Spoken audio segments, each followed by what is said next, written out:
Dudes. As you know, we just had a vote on fixing some rules, and I wanted to go over some of those, as well as a new one that addresses a problem that we've had. But we'll get to that in a minute.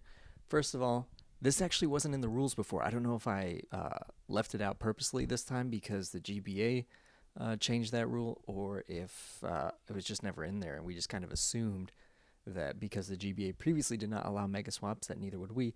But now, since the GBA does, and you guys voted on it, we will allow mega Pokemon to be exchanged, traded, free agency, either way. You can do it one time throughout the course of the season. That exchange does count towards the allotted roster transactions, which this season, as you can see from my little mouse here, is 4. You guys voted on that, so no whining.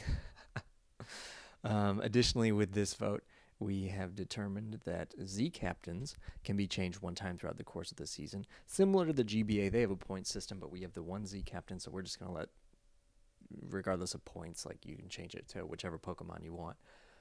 But in the event that the second Z captain is dropped from the roster, the coach will no longer have a Z captain and not be permitted to use Z moves.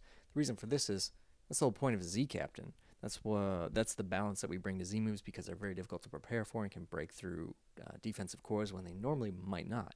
So in order to maintain the balance, we're not going to let you switch Z captains like every week. So you got to stick with your second one if you switch. That's it. And finally, this again was not voted on. This is me taking some executive action here, but when a problem comes up, you got to do something to fix it, right? I'm calling this the effort rule. If a CIL week passes and one of the coaches was completely unreachable and made no demonstrable effort to coordinate with their opponent, they will be given a loss and a -3 differential. The coach not being penalized will play against the sub in order to assess their differential for potential playoff seeding purposes.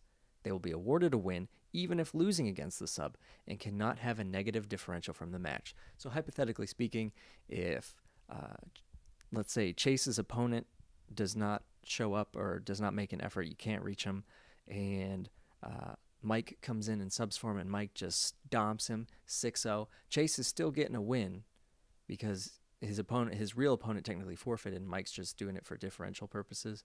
So Chase is getting a win with 0 added to his differential because he lost. So that's how that'll work. I believe there's another rule that operates very similarly when coaches drop or something. Oh, it's the no-show rule. Like when they say they're going to be there and they don't, and they do that twice. That's the same rule. It's being addressed the same way. Additionally, if a CIL week passes and neither coach can demonstrate they made an effort to have their match, both coaches will be given a loss on the record with a -3 differential. If any coach does this twice in a season, they will be replaced by another coach for the remainder of the season and will not be guaranteed a spot in the next season. That should be pretty self-explanatory, guys. I don't know why. I don't know if the CIL is getting more popular for some reason, because we don't promote or do anything, but we've got coaches like literally waiting to get in, like standing at the door like, please, we want to play any way we can join. And the whole point of this league was to make it for people who wanted to play. So if you're not going to show up on time, if you're not going to make an effort to schedule your matches, then you will be removed from the CIL. If this takes place in a playoff game, any team not making a demonstrable effort will be eliminated from playoff contention, and the bracket will progress normally, even if both teams are dropped. So if neither person can show me that they tried to reach out to the other guy, they tried to make an effort to schedule a match, they're both gone.